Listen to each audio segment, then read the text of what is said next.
All right, thanks everybody for joining for episode 3 of Data Chronicles from Mesh to AI and everything in between with our host Amy Regatta and our special guest Kinda El Maary, PhD. Uh, Before we get too far into the conversation, I'm just going to review some community things going on. So let's see what's coming up. So special thank you to our platinum sponsors and gold sponsors. We have Starburst, LTO, Next Data, and Stream. So thank you for sponsorship of the community, which allows us to do these live streams. Upcoming meetups. So on October 8th, we have our monthly Data Mesh Learning Roundtable. So yeah, that's every Tuesday, second Tuesday, sorry, of the month. Bright and early on the West Coast, 5 a.m. in San Francisco time, 8 a.m. New York, or 1400 Central European time. So yeah, check that out. Those are interactive conversations where we have a topic, we have some questions, and we're moderated by our hosts there. And then coming up, you've probably seen that Eric Broda and Jean-Georges Perrin, they've been have a new book coming out. So they're going to be doing some meetups in the upcoming months. First one, October 9th, 16th, and the 30th. And those will all be at 10 a.m. Western time or San Francisco time. So yeah, you can join us for some of those as well. Hear about their new book and some of the topics that they've been covering. So you can register on Meetup, scan the QR code. That'll take you to our Meetup page, and you can register for any of those upcoming events. And then an in-person meetup, Data Mesh Belgium, will be happening on November 14th. So yeah, you should check that out. You can scan the QR code there. That'll take you to the Data Mesh Belgium page, and you can register for that event. So that'll be an in-person event. So yeah, check that out as well if you're in the area. And then just to let you know, we do, this is a replay of the episode 2 is available on YouTube. So you can scan the QR code. That'll take you to the Data Mesh Learning YouTube channel. I recommend subscribing there, and then you'll just get notified when new videos are available. So we do record and live stream and put all of our videos on demand on our YouTube channel, with the exception of the monthly roundtable. But everything else we do put there. So if you miss it, you can always watch later. Yeah, as I mentioned, go to the Data Mesh Learning YouTube channel, and you can see all of our streams. And then, of course, you can join the Data Mesh Learning Slack group, and you can ask questions or answer other people's questions and just get to know other people in the community. So yeah, scan the QR code there, and that will get you an invitation to the Data Mesh Learning Slack. So that is it for me. I will hand things over to Amy to get things started. Thank you, Paul. So good afternoon, everyone. Thank you so much for tuning in again to Data Chronicles from Mesh to AI and everything in between. Today's episode is about data ownership in Data Mesh. And I have my dear friend, a really smart woman, Kinda. She's the director of data governance and business intelligence at Prima, with a lot of years, more than 10 years of experience in data. And I'm really happy to have you here today. Thanks, Kinda. Thank you so much, Amy, for the kind introduction. And also, hello, everyone from my side. I'm happy to be here, and I'm extremely looking forward to our chat. Thank you. Let's get into business now. So, because we are in the data mesh learning community and all that, I want you, with your own words, to tell me, what do you think that are the difference between data ownership within data mesh and data ownership in a normal setup, let's say DAMA type of framework for governance? So very briefly, when it comes to data ownership within a data mesh setup, we're talking about making that left shift, right? So instead of having a central IT team function or central data engineering team overlooking the data, these typical centralized approaches, like you mentioned with the DAMA, this is where the whole organization, how it is set up and how the team is set up around the data is very central, in the sense that as the organization collect and store the data, usually you would have that in a single repository and a single team overlooking that. And what typically happens specifically in companies, organizations that are big or are growing and scaling is that at the end, this becomes a bottleneck. And so when we talk about data ownership within a data mesh versus data ownership in a centralized approach, the ownership lies elsewhere. In the centralized, typical traditional approach, you have this central team that is overlooking the data. And within a data mesh setup, you are shifting the responsibility to the business domains. You're giving that responsibility to the people who are sitting closest to where the data is produced. And obviously, the advantages there is the contextual knowledge, how well it is connected to the business. In a central setup, you tend to have that disconnect, but there's obviously pros and cons to both approaches and different factors that you would want to take into account as you're making the decision, which approach, which data management approach actually fits my organization. Thank you. What do you think about, for example, because in data mesh, we have like data owners, but data owners, it means a lot of hats, right? Could be an owner as a data producer, could be an owner as a data consumer, or could be a domain owner itself, or a data product owner, for example. But in the DAMA framework, usually you have the stewards, the custodians, and these other kind of roles, right? How would you see those roles kind of fitting into the data mesh? Because I have seen quite a lot of companies at this point that they want to do a mix of both. And when you mention the word steward, people get freaked out. They are like, oh, I don't want the hat. This is too much. I already have a lot of work. And they don't really get, the sense out of it. What are your thoughts about this, kind of mixture in between both worlds, let's say it this way? It's a very interesting question. Because of the last point that you mentioned, as soon as you put out that title, data steward, in a lot of organizations, you get that pushback because of the trauma of bad rollouts in the past. And unfortunately, it does have that connotation with it. Traditionally, I would say a data steward responsibility, they were focusing more on, obviously, on the governance side of things, on the accessibility side of things. And once you start looking into data mesh and all of its principles, you need to add something more to it, and that is bringing product thinking and applying it on data. So a data product manager plays, I would say, the same role a data steward might have done in the past, but with that extra layer of complexity, which is how do I, as a data product manager for my domain, make sure that I'm building the right data products, that I'm managing a very high impact portfolio of data products for my domain, and then I'm managing them in the right way as a product. And so that is a whole different level and dimension that comes into play.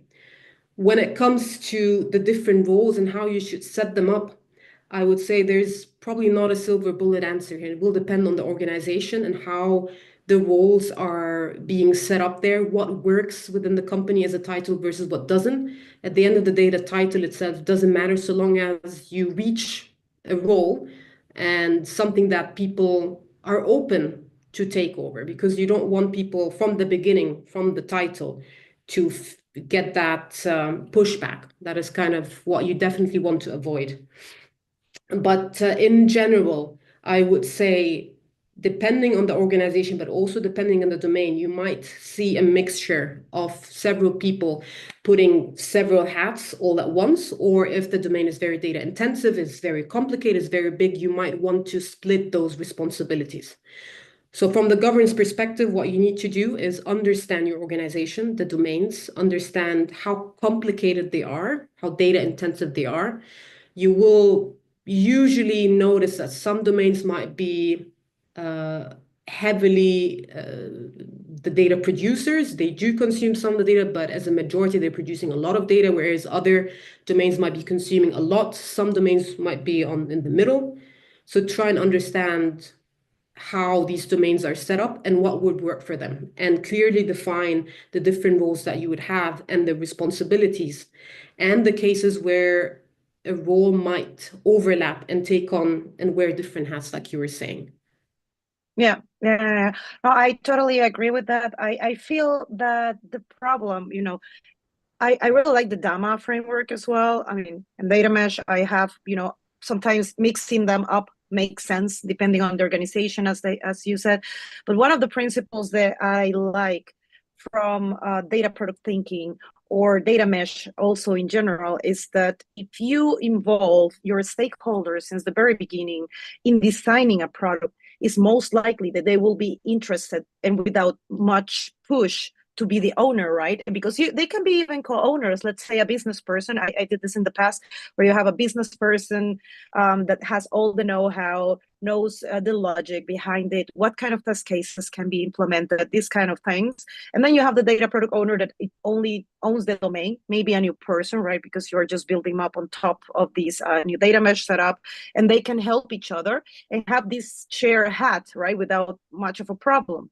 But with the DAMA, when you have this, the main data steward, and then he's overlooking to the other stewards, and they just get like, hey, this is yours, take care of this data. And sometimes they're business people, and they're like, what do I know about a data set? I just know about the logic of this, and I really couldn't care less about it, right? And that's when you get resistance. So I think, as you mentioned, depends on the organization, but this contact with the business is what it really makes easier, the adoption of these kind of frameworks. To ask you another question here, as we are talking how we define, ownership in data mesh, why do you think is considered a critical component of this architecture to really work? So at its core, when you are putting that ownership within the business domains, this is where you're connecting it to the business, right? And this is the point that you were making, where I 100% agree. Part of the reason why in the traditional approach you might get that resistance is because of that disconnect that you have from the business. And once you start putting that responsibility and accountability embedded within people who are within the domains, and they can easily connect what they're doing to the goals and to the customers as well within the other domains, pointing and highlighting that when you do that as a data product manager, you're bringing that product thinking into play, which means you are understanding what are the underlying use cases from these domains. These use cases are nothing but the business goals. And this is the point where we reach a point where you're creating a data product that's providing value. That's the value proposition that has been missing from before. And this is where you can get people excited, not only in the data field, but also on the business side. And this is where we want to be. We want to be in a place where business is taking ownership of their data because they're seeing the value in taking that ownership. Yeah, and what do you think that are actually the benefits to an organization of having this ownership to invest on it, right? Because it's not only, as I like to mention all the time, it's not only the investment on infrastructure that you do for data mesh, but it's the social technical change, right? The change management, the education, data literacy, all these kind of things. What do you think are the benefits of having this ownership? Do you have maybe some examples at work that you can share with us about how these kind of things improve your way to treat data and manage it? Yeah, absolutely. So they are the benefits that you get from such an approach. One and foremost, which we cannot not say, is the scalability part of it. So usually organization going down that road in decentralizing their data management approach, they're doing it to scale their operations. These are typically large organizations, or they are scaling at a very fast pace. Maybe the data volumes are very complex, and having a central team is not viable anymore to deal with the incoming floods of data incoming requests. And I'll give an example, since you asked Amy about real world examples, that HelloFresh, that was exactly the case. The business was growing as a crazy speed, specifically during when COVID hit. And the central engineering team, they were not capable, and no one would be in their position capable of handling the incoming requests. And so what happens is usually this vicious cycle where the business units start getting frustrated because of the bottleneck. And so what happens is the business unit starts to take things into their own hand, bring in data people, and start doing their own data initiatives. Problem there is you will have At the best case scenario, duplicated effort across the board, which is obviously wasted money. Worst case scenario, which is probably the usual scenario, is you get non-compliant, a lot of inconsistencies, discrepancies, and you're only accumulating data debt, which will come at some point and make your life even more difficult. So scalability is one of the absolute benefits that you get by doing that decentralization, while obviously having a federated model on top, a governance framework that makes sure that as the business domains are autonomously creating those data products, they're still adhering to the standards. But another benefit is if you look, for instance, at data quality, right? I think everyone knows the 1-10-100 quality rule. The closer you are in putting the quality controls at the source, the less costly it is to actually handle the data quality challenges. And you actually then strike down how the errors are propagating throughout the system. But in general, as you make that left shift, what happens is, again, you are connecting it to the business. There is this contextual knowledge that is there. And so it gives the business, the domains, the agility to respond to, for instance, product launches that they need to do, to respond to certain trends that they're seeing in the market, because it is within their own capacity that they can do that. You can see, and companies that have adopted that approach are already talking about how they are acquiring more relevant and more timely insights. And I think in general, by removing that middle man, the central IT function, what you do is obviously is also reducing that friction between the data producers and the data consumers. And I think this is one key problem that we have, that black box. And I think the traditional data management approach was not able to remove that black box in an easy way. And I think data mesh could make this much easier by opening up these channels. Yeah, I totally agree. Actually, I had some situations in one of the jobs that I had in the past where, there was this issue with the sales dashboard, right? And it was like a really, really important dashboard. It basically was broken. Everybody was panicking. No one knew what exactly happened. And just to debug that took around 3 weeks because no one knew who was the owner of the source, and no one understood what exactly was the source. And when we got, into the nitty gritty of things, we realized that it was a database that someone from the back end, we were doing CDC. It was the database that someone dropped a column because it was not needed anymore for them. No one, of course, communicated downstream. And then, no one knew to which team actually that was belonging, because we didn't have neither microservices. It was just a monolith and a bunch of developers in different offices across the world, right? So who was the owner? No one knew. So we were just trying to get things done. And we actually needed that column for historical data. But, these kind of things are the ones that with data mesh and ownership, we are trying to solve, right? And also to take responsibility for the stakeholders, easy things for data quality, for example. You want to have data quality, then you collaborate with us and we are going to co-own things, right? Because for business logic, you need some business test cases. But if I'm a data engineer, why would I know what is the logic of it, right? Who's better with financial information, for example, monetization or sales, that a person on the business side that can share with this data engineer or BI developer or whatever is called in your organization, and can provide this basic info, even provide some test data just to make sure everything is going to be, smooth. And then you can trust on it directly and, start building up on your use cases or whatever you need. Or, simple things as this of data quality make a big change actually in an organization. And it's not too much work. It's not hours. It's actually that will bring so much return of investment. But I think the people are still a little bit, shifting, and it's a little bit hard. But maybe also is the problem that they don't know how to communicate from the data perspective to the business, right? And explain this and make it so clear that they won't have doubts. I think the things that people in the data space face, and we're struggling. And I have a theory about that, is that we're technical people. A lot of us are geeks, and so whenever we get placed in a non out of our comfort zone, and this is where we need to start talking about the business and the OKRs and where things are going. This takes us out of our comfort zone, and this is when we go back and start talking about our frameworks and our technology and about our infrastructure, rather than getting out of our comfort zone and really getting to know the business.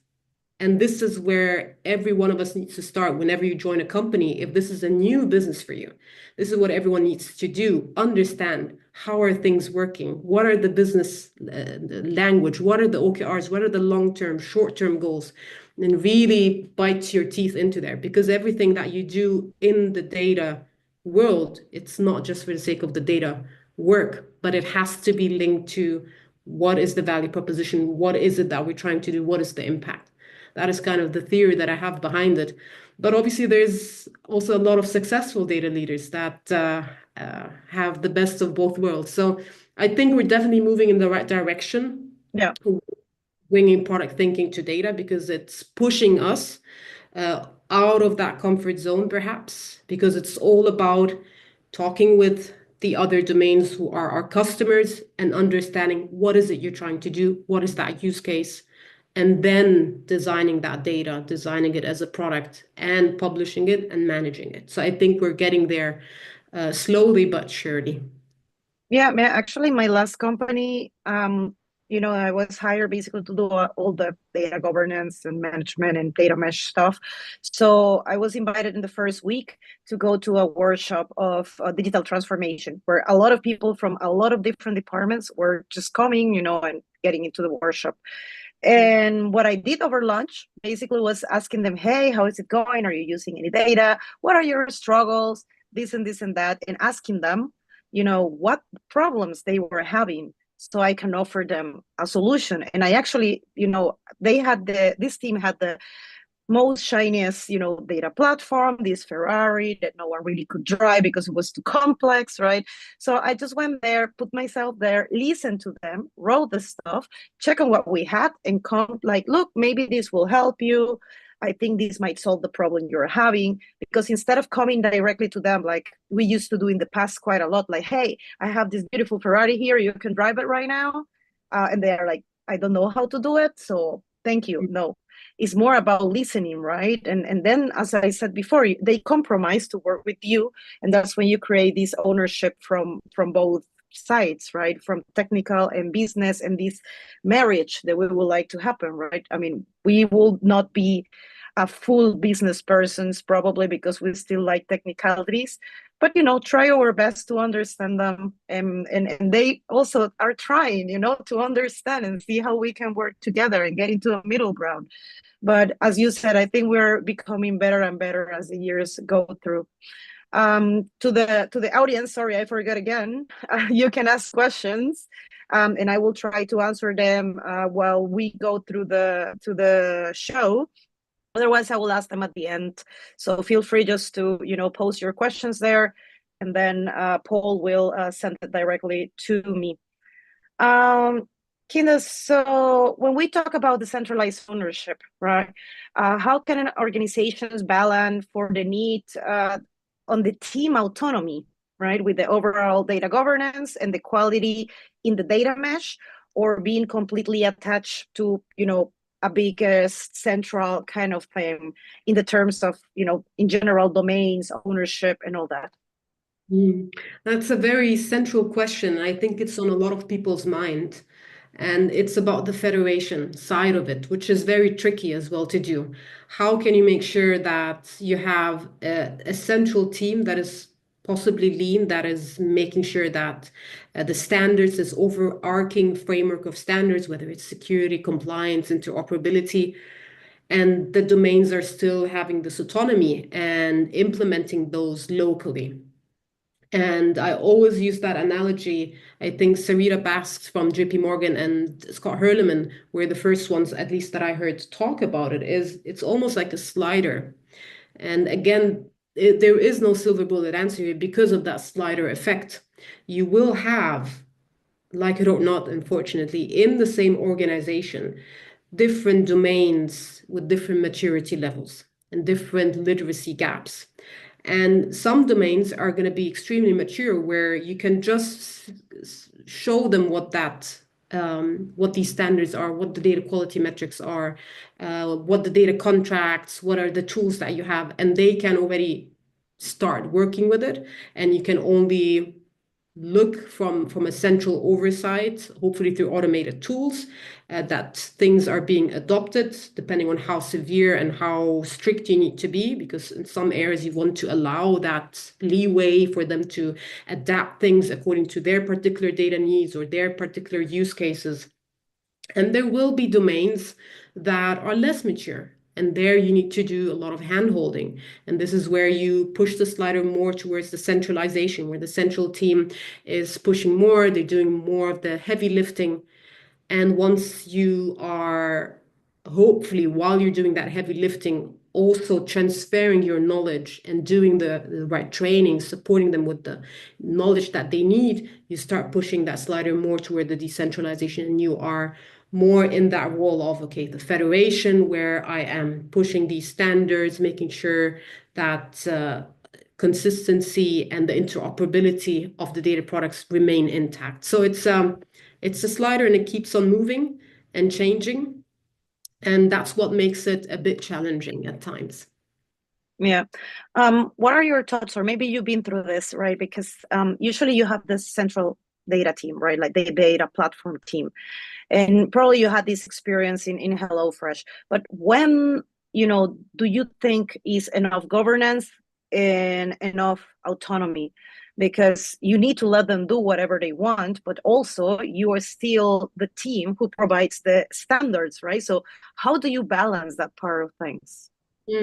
So we usually, both at HelloFresh and now at Prima, we're going at it in an iterative approach, right? So when I left HelloFresh, but also now at Prima, we're not at that level where we're saying the data platform is perfect and we have the framework for the standards and governance and it has reached the high ceiling. It's always an iterative thing. And every time we launch a new feature from the platform or we're rolling out a new standard, a new policy, this is where we go ahead of time, make sure that data literacy content is there, the training is there, and we push one thing one at a time. And we look how things are being adopted. It's usually done only in one domain as well to see if things are working out. Are we too disconnected from the reality and from the use case that this particular domain has or not? And then we have our knowledge sharing communities where the pilot domain, they share their experience and their use cases. And then the other domains, the data product managers that are there who might not have yet been in the position to build a data product yet because they haven't been included in the onboarding. They are still to be onboarded in the future. But they still have a say and they can already start comparing notes and saying, okay, in the future, maybe this will not work for me because our use cases are going to be different. And this is where we might need to tweak things or make a particular standard less restrictive because we need to adopt it. So it's a very iterative approach. And that is why I'm not putting like a level where after we've reached that, then you are able to do something else. We do have some maturity matrix that we follow where we map out the different domains and the different maturity levels that they reach. But this is based on very factual things that we can measure. And this is how we more or less decide how we move forward with the domain, but it's always in collaboration and the biggest weight we give it based on the communication that we have with them. So we are in touch with the domain leads, with the data product managers to understand how are things moving forward, what is their feedback, what is their critiques. And these conversations cannot be undermined, or I think most of the time they are not put in center and front where I think they should, because this is the feedback loop that we expect from them to do as a data product manager that we also need to do. Because at the end of the day, we should also be doing what we're preaching. Exactly. But I'm curious, do you have or had in the past any reinforcement mechanisms? Because we're humans, we kind of Mm. need, some direction to go and move, and rules, right? Set of rules to follow. And sometimes these rules needs to be like really strict. Otherwise, the people starts to deviate a bit. Have you had any kind of this processes automated in a way that the people won't get out of the line? So we did have some processes. The ones that were very strict are always have to do with security and privacy and compliance. So role-based access, audit, logging, these things have been already embedded within the data platform because we want to have a very strict approach to it, given the reputation damage that can happen or the financial costs as well that are associated with it. So as much as we can, we try and automate things through the platform and embed it there so that we can only monitor. And then depend on what it is you're looking at and the severity of not adopting it. This is where you need then to, like a service level agreement, right? So you have different levels of severity, what happens when you break standard A or policy A, and with how much, and then you can start putting different reactions and how you can go ahead and resolve that. But usually we've always started with the most critical things when it comes to strict implementations. But for things that are not as critical, then it is usually left for the domains themselves, and we give them this trust. I am a big fan and a big advocate for don't think that they're not going to do it and put them in that situation first. Give them that trust and let them run with it. And if things don't work out, that's the point in time you step in. I think a lot of times we are so afraid of letting go of the control that we had before, and it backfires. If you go at it from the point in time, this is what you need to do, and this is all the restrictions, and this is how I'm going to be monitoring you, it backfires. It's just human nature. So Yeah. leave room for them to fail because they're also learning probably, and reach out and understand why is it not working.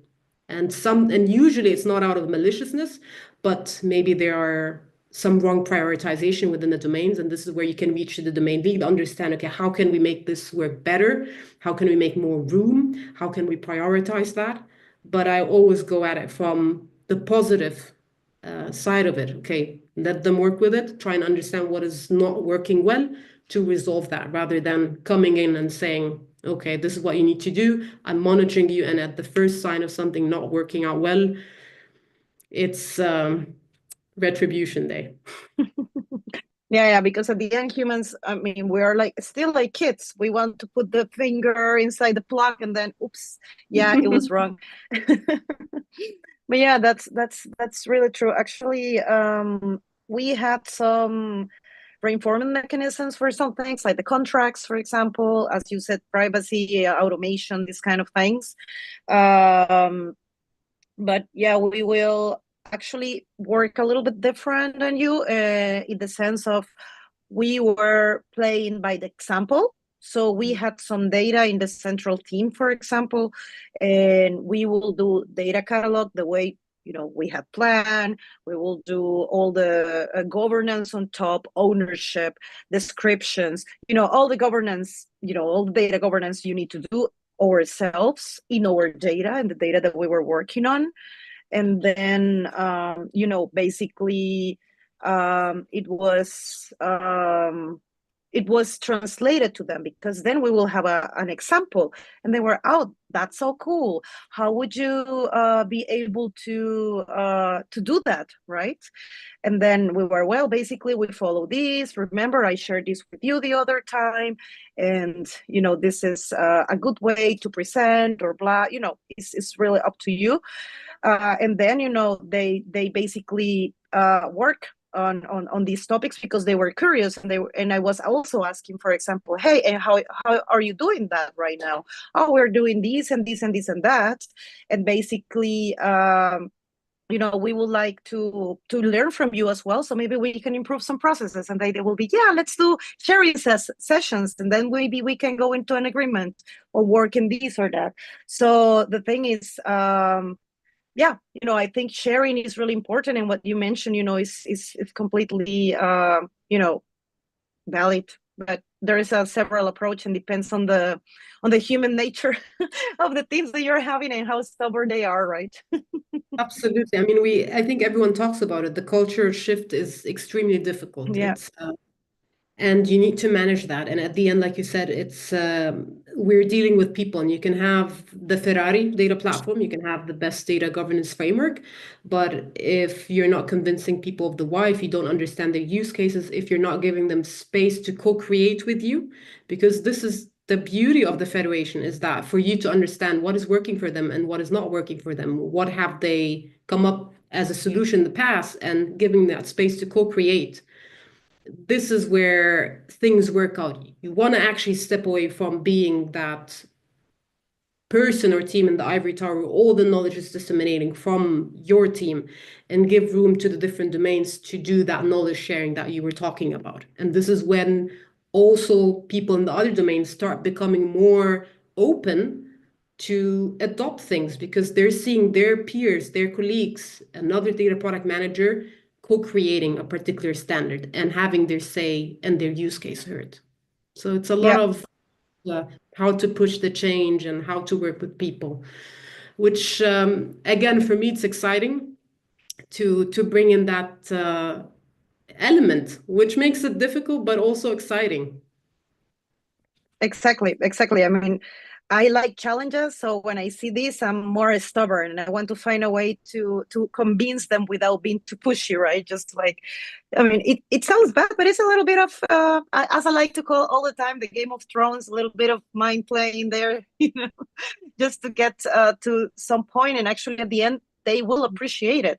It's just sometimes they are like, no, because we do it this way, and this is what we learned, I don't know, 3 years ago, or the previous boss that you will have, or whatever. And they are used to the old ways, right? But when they find something that might even facilitate the job they're doing, they are going to be even more receptive and more willing to share and do these kind of things. I want to know something else, to see if you have experience on this. What about inter-domain collaboration? So, for example, I don't know how many domains you have right now at Prima, or you had at HelloFresh, but what mechanisms did you use to resolve the conflicts and ensure data interoperability? Because, when we have a lot of data products and they kind of, mix in between all of them, it may be quite difficult to manage. So have you had these kind of problems? Have you resolved these kind of issues? Mm. So when it comes to the interoperability side of thing, again, this is something that everyone talks about in the community, and it is a very challenging thing to start trying to resolve from the very beginning. Because at the end as well, not all of your data products needs to be interoperable. Some data products will have data that is not connected to the other data products. So that's fine. And maybe this is where you need to start. As you start having these conversations with the different data product managers you have in the domain, and they start projecting what this portfolio of data products might look like, this is where you need to strategically think about how to build and in which order to build which data products, because you obviously want to build Mm-hmm. that are at the core upon which other data products would be dependent on at the beginning. And there's a couple of strategies on which data product to begin with. But if we go down that rabbit hole, we're gonna end talking for a long time. So We can have a part two, maybe for data products, and we can dig deeper there. absolutely, count me in.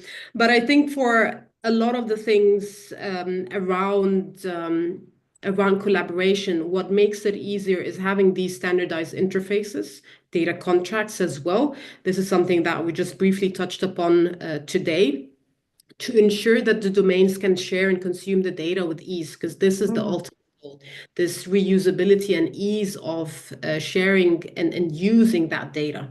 And so in the data contracts, this is where you start talking about and agreeing on the schema, the structure agreement, the SLAs, versioning and change management.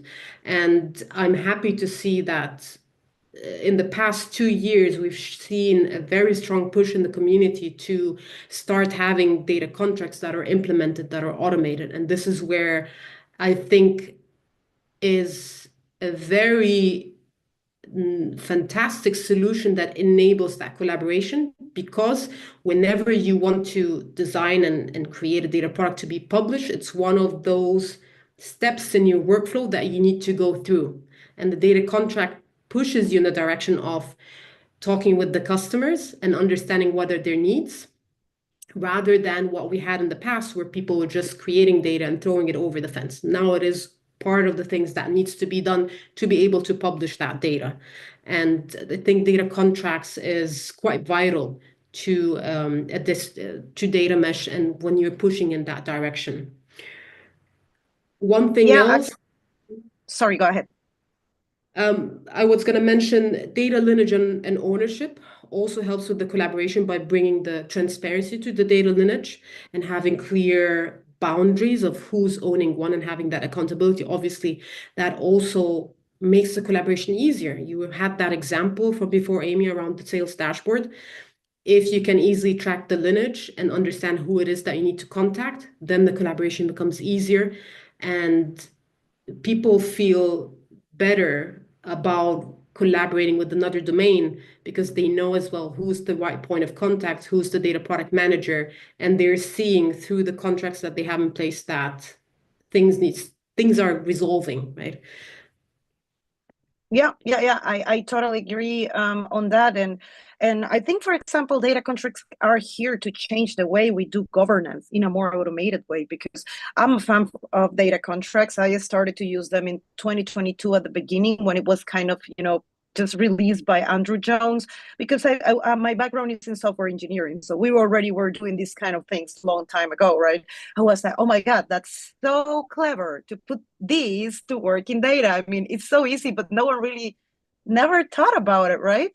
And you can have there so much metadata, like ownership could be there, SLOs, SLAs, some quality tests, so many things. It's so informative. And now there are tools that actually translate that in a business context so that people can actually understand what they're doing from the business side. And for me, that's beautiful. I mean, I was with Andrew Jones last episode, and we were talking about the future, right? And I think that's going to be just the basics, the norm, the minimum you should have in a data product or in a data, in the context of data product design, right? Or data product life cycle to continue on this. And for the people who wants to explore more about data contracts, I'm going to ask Paul to post here the GitHub account from BTOL, which is the Open Data Contract Standard by JGP. This is also very good. I mean, you can use it already. It's super well documented, and I promise you, it changes your life in a data management and also in the technicality part to have this contact with the producer, the consumer, and the owner, and hopefully at some point, live in this harmonic world of happiness of data. I would like to ask you, what are your experience right now or in the past with overcoming the resistance to this decentralization when you started, for example, in Prima or in HelloFresh, when you had like this big data team, and then it start to, put in this a little by little and try to, get the people into domains, having data product managers that maybe were people that were not even part of data world at all, and they had to learn basically. What was your experience with the resistance and the pain out of it? What I would like to start with to maybe ease the pain of everyone that is listening, I don't think it's something that you can avoid. I think we all will face it. And that is part of it. That is kind of, what is the word? Rite of passage. And the only way that you can surpass this is to go at it, not in the big bang, but really thin slices. And so you need to, and I've seen companies as well that have done that. And it worked out eventually. So at HelloFresh and Prima, that is kind of the approach. But I do see the pain with it is this big bang approach of very strong leadership, very strong buy-in to go down that road. And then they start already reshuffling the whole organization, creating this domain-driven teams.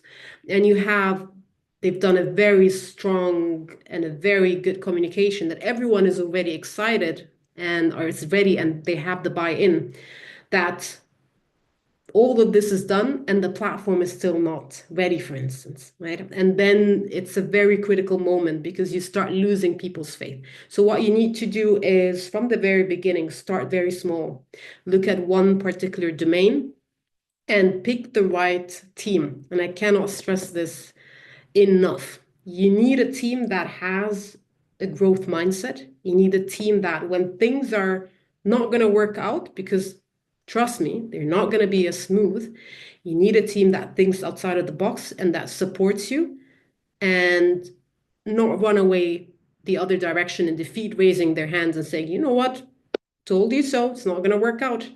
Because what's going to happen then is they become amplifiers for this is not working and it becomes a negative story rather than a success story. So you need to pick the right team and you also need to pick that first use case and that first data product with a very clear value proposition, a data product that has a high impact, but it's easy to create.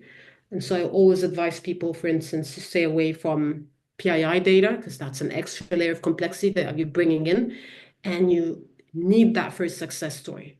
And once you've gotten that first success story, that first data product with a very clear value proposition, you need to be very good at doing the PR and showing that value. And that is the point in time where you start getting in other domains that were on the sidelines of the fence.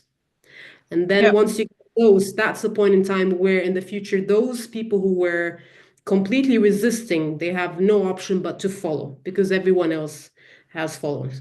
I think a lot of people get stuck in focusing on trying to get the other people who are very much pushing back on their Mhm. side. I think it's better to go through the people who are very excited. Then you get the people who are swaying in the middle, and then the other side that will come naturally after that. Yeah, I agree. That's why what I told you, the lead by the example usually starts to work, and at the end it convinces the other crew, right, to the bottom ones, let's say, to convert to the cult of data management and data mesh. Yeah, and it's so important, to have the right team, as you mentioned. Something that I like to do when and I also, have these kind of workshops and things on my own business that I started, that is the event storming. Mm. So basically to understand what options we have as data products to build, and from there on you can also analyze which one is the right one. And then you can also understand, for example, if it's a consumer line or a stream line, if it's a stream line, for example, who is the responsible team, so you already have the owner, which people has been working also directly on near or nearby these products, so you can bring it to your team, and a data product manager or just a project manager that happened to be there, but with the right support, this person can be part. And then the analyst or machine learning engineer, it really depends, right, on the setup that you have. But for me, at least, doing event stormings and data product discovery use cases had helped tons, because that's how you kind of choose, um, you know, and you pick whatever is good. I mean, a long hanging fruit, but also something that is bringing value, because that I talked to you already about this several times with this data product value proposition canvas, and that's how I filter, for example, people who wants just a data product because they are used to that. Hey, data team, I want this dashboard, and they will get it at some point, maybe months, but they will get it. And now they need to think twice, and when they have to fill out this with a data product manager, they are like, actually, I think I don't need it anymore. Thank you so much. I'll get back to you. And you already, remove some of those technical depths and data depths there, right? Just by doing these kind of things. It sounds bad, but it's a way for the data teams that works to, get rid of people that are not really interested in bringing any value with data. Maybe, at some point they can just consume from another domain that metric that already existed. Why do it again, a new product out of it, right? let's talk about the future of data ownership. I mean, time is flying, and I have so many questions for you, Kinda. I guess we will have to do part 2 at some point. So, what do you think is the future of data ownership? I have high hopes for the future. And I think one of the things, and we talked a lot about it today, is product thinking, right? And one of the things that we're still struggling with, and part of the reasons why also data literacy, for instance, is on the rise, is you need to start upskilling people and bring that product thinking to them. And I'm thinking as this concept and principle starts becoming more formal and the definition becomes more the core to how we're working with data, I think that's the point in time where you're going to see also the educational systems talking about that earlier on. And so you would already start seeing people coming into the industry already with that hat, rather than us, as we're doing this very difficult transformation, already needing to also talk about what does applying product thinking means to data. So I think in general, we're going to be maturing as data people and understanding how to manage data as a product, rather than now having to do everything that needs to be done, but also bringing people up to speed. And it's a huge mind shift. And I think in the coming maybe 10, 20 years, we're going to see that. Data contracts, we talked about this. We're seeing now automated solutions. And this is, I 100% agree with you, Amy. This is going to change how we are managing data, and it's going to scale the way we are doing things.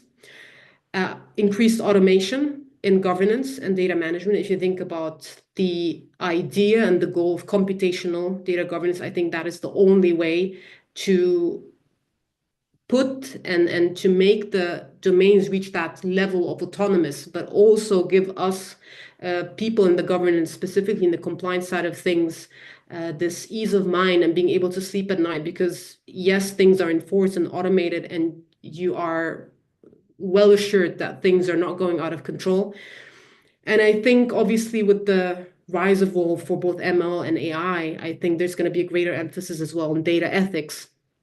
And I think that's going to be extremely important in shaping as well the decisions that we're taking. So lots of outlooks for the future, I think. And it's pretty exciting times to be around in the data field right now, I have to say.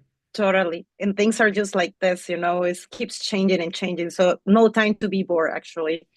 So in 3 minutes, tell me, what advice do you have for organizations transitioning to data mesh, and how would you tell them to start, implementing and setting up a compelling data ownership framework for their organization?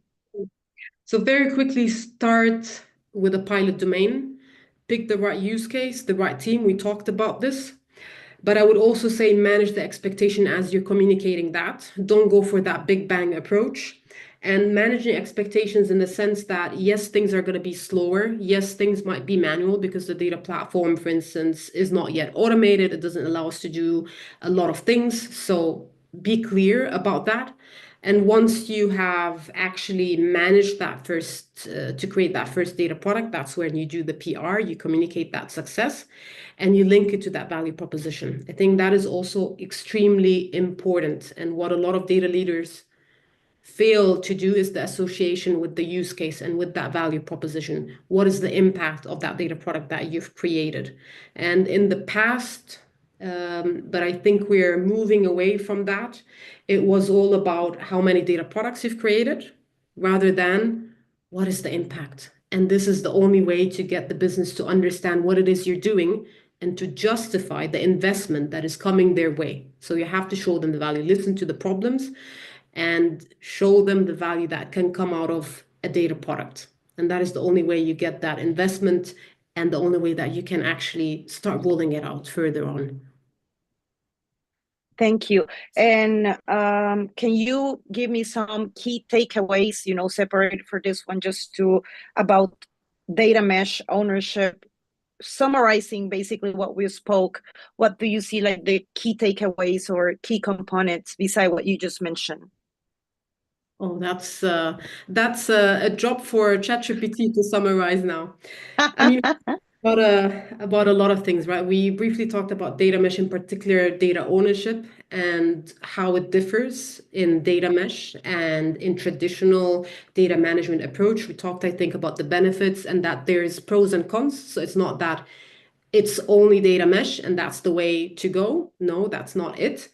We talked about product thinking and how to bring that maybe to data, and that we have different roles, and sometimes one role might wear different hats. And we also talked about the future and what that brings. I think we touched upon data contracts, right? How Yeah. that will change how things work. And ultimately, I think what is perhaps important to kind of reiterate on is data ownership. Yes, we're shifting the responsibility to the business, but ownership is not only about accessibility and the responsibility, but it is really about putting that product thinking hat. It's about how to create that portfolio of data products for your domains and improve its quality, its value, and tie it up to that business goal that this data product is initially built for. And I think Yeah. once we do that connection with the business and the data work that we need to do in building that data product, that is when you can justify the investment that you need to do. And that is when you can continue having that momentum as you go on throughout the journey. Mhm. So Actually, for me, is super important, and I always say it that data quality and data ownership is everyone's responsibility, right? It's not one task for one person, but it's a teamwork actually. I'm very happy to see that it's becoming a teamwork. I think in the traditional data management approach, you had the data governance team that were more or less hustling, right? Going to the business owners, Mhm. trying to, they need to own the data. Whereas now, you have different data teams, whether it's the platform team, perhaps also business intelligence team, and the product people. They're all pushing in the same direction. So it really has become a team, a sports team, where everyone's pushing to the same direction, to the same strategy. Whereas it felt back in the day that everyone is running, but in different directions. But now it seems that people, as they start to align on that vision, that everyone is running then towards the same direction. This is where you can see things changing and having the impact. Yeah, yeah. Thank you so much for your time, Kinda, today. I really appreciate your sharing your insights with us, and thank you for the to the audience for tuning in. Just a closing remark: I will be speaking in Big Data London tomorrow, and the topic is about, of course, data mesh. I will be in the data mesh theater at 2:40 p.m.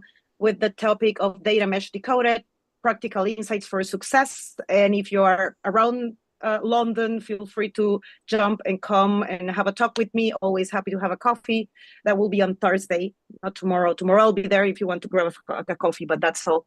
And so basically, join us next time for more insights. It will be about data privacy in data mesh setup. And until then, stay data driven. Thank you. Thank All right. you.